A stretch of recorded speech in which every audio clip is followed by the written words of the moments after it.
મિત્રો, આમ તો આપણે મહાભારત વિશે ઘણું બધું જાણતા હોઈએ છીએ, પણ જ્યારે પાંડવોને વનવાસ મળ્યો એ દરમિયાન પાંડવોએ ઘણી બધી જગ્યાએ આખા ભારતમાં પરિભ્રમ કરી અને ઘણી બધી જગ્યાએ શિવલિંગની સ્થાપના કરી. એવી જ એક સ્થાપના હું તમને આજે દેખાડવા જઈ રહ્યો છું. એમ કહી શકાય કે આ જગ્યાએ તમારે આવવા માટે મહુવાથી આશરે 15 કિલોમીટર, ભાવનગરથી આશરે 85 કિલોમીટરના અંતરે આવેલું સરસ મજાનું દરિયા સ્થિત લોકેશન રત્નેશ્વર મહાદેવ દયાલ. હર હર મહાદેવ. તો મિત્રો, આજે તમને એક અદ્ભુત એવી જગ્યાએ લઈને આવ્યો છું. તમે નિહાળી શકતા તો સાક્ષાત શિવજીની શિવલિંગ અહીંયા છે. અને એક એવી જગ્યાએ લઈને આવ્યો છું કે કહી શકાય કે જોઈ શકો છો ભાઈ, સાલોલ છૂટે એટલો સરસ મજાનો દરિયા કિનારો છે. અને એમ કહી શકાય કે પાંડવો દ્વારા જે અહીંયા શિવલિંગનું છે એ સ્થાપના કરવામાં આવી હતી. એટલી અદ્ભુત જગ્યા છે અને દરિયાની એક્ઝેક્ટ એમ કહી શકાય કે કિનારે સરસ મજાની જગ્યા છે.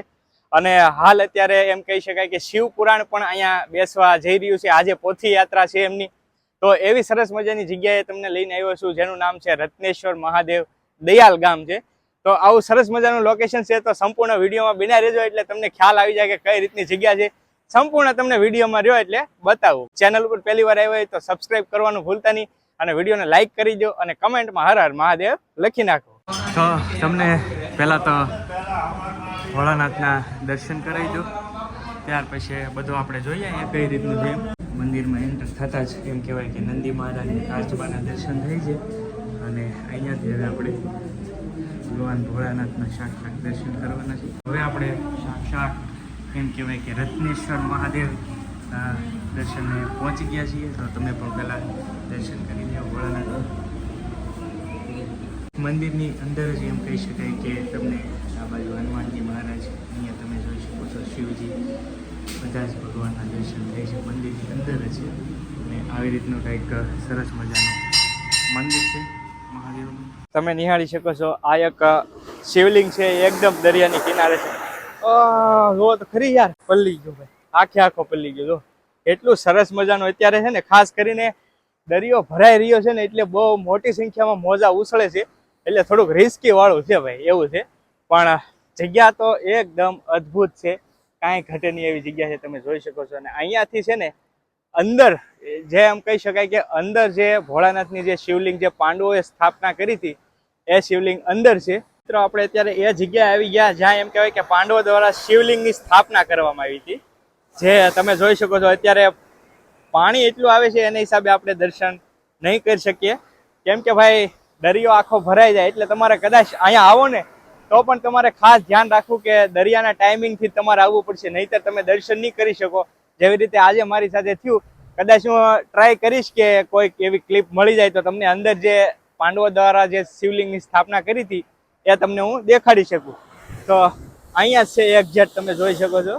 જે જ્યાં એમ કહેવાય કે આ પાણી જાય ને એટલે જો તમને દેખાય ભોયરું, તો આ જ જગ્યાએ એમ કહેવાય શકાય કે અંદર ભોયરાની અંદર સાક્ષાત શિવજી બિરાજમાન છે.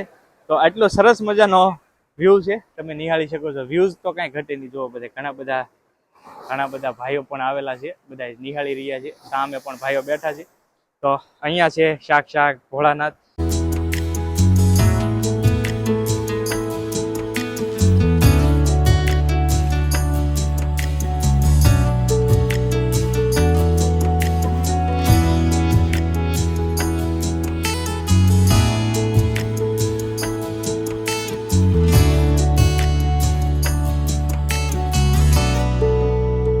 અહીંયા તમે નિહાળી શકો, બેસવા માટે સરસ મજાની બેઠક પણ કરેલી છે, જેથી કરીને તમે દરિયાના કિનારે આમ પણ ગમે ત્યારે આવો ને તો મસ્ત મજાનો વ્યૂનો લાભ લઈ શકો છો. અને કહેવાય ને મહાદેવના સાનિધ્યમાં આવું એટલે એક અલગ જ તમને વાઇબ આવે. તો એવી જ વાઇબ મહાદેવ સાક્ષાત બિરાજમાન અને આવો સરસ મજાનો દરિયા કિનારો હોય તો ભાઈ કાંઈ ઘટે નહીં.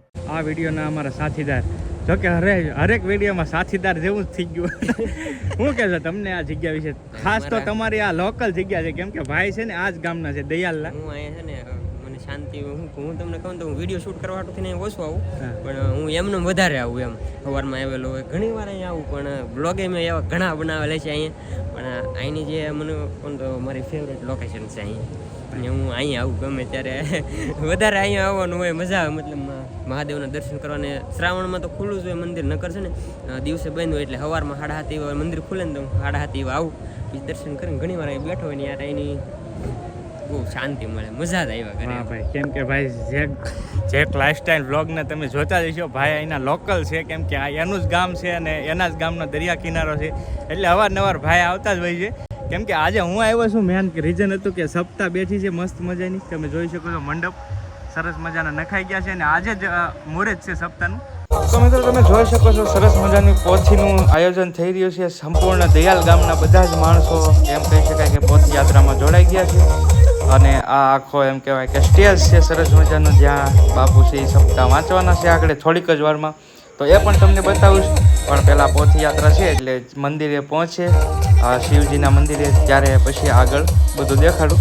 તો જો આ શિવજી આજે બેને છે એ પોથી લીધેલી છે દયાલ ગામ તરફથી, અને આ જે એમ કહી શકાય કે કથા વક્તા બાપુ છે જે શિવ પુરાણ વાંચવાના છે. તો જો ભાઈ આ છે ને બાપુ છે જે એમ કહેવાય કે શિવ પુરાણની જે કથા છે એ સંભળાવવાના છે બધાને. તો જો આજે પોથી છે. તો ભાઈ હવે તમને જ્યાં એમ કહેવાય કે કથા મંડપ છે ત્યાં તમને લઈ જાઓ અને દર્શન કરાવવું. અત્યારે હાલ એમ કહેવાય કે આજે સપ્તાહ બેઠી છે ને એટલે આજે થોડોક મુહૂર્ત કર્યું છે, એટલે પોથી યાત્રા હોય એટલે થોડીક સપ્તાહ વાંચે. તો બાપુ અત્યારે વાંચે છે, જોકે માણસો તો અત્યારે થોડાક ઓછા હોય, કેમ કે આજે બેઠી હોય ને પાણી, એટલે આજ માણસો થોડાક ઓછા હોય એવું છે. તો જો ભાઈ રસોડાની પણ વ્યવસ્થા થઈ ચૂકી છે, કેમ કે સપ્તાહ હોય એટલે માણસો દૂર દૂરથી આવે તો એમના પ્રસાદીનું પણ કામ કરવું જ પડે. તો આજે ઓપનિંગ છે, તો આજે બધું સેટઅપ થઈ ગયું છે. તો આજે રસોડાનો સ્પેશિયલ મંડપ છે અને સામે છે ને એ કથા મંડપ છે, તો આપણે ત્યાં જઈએ.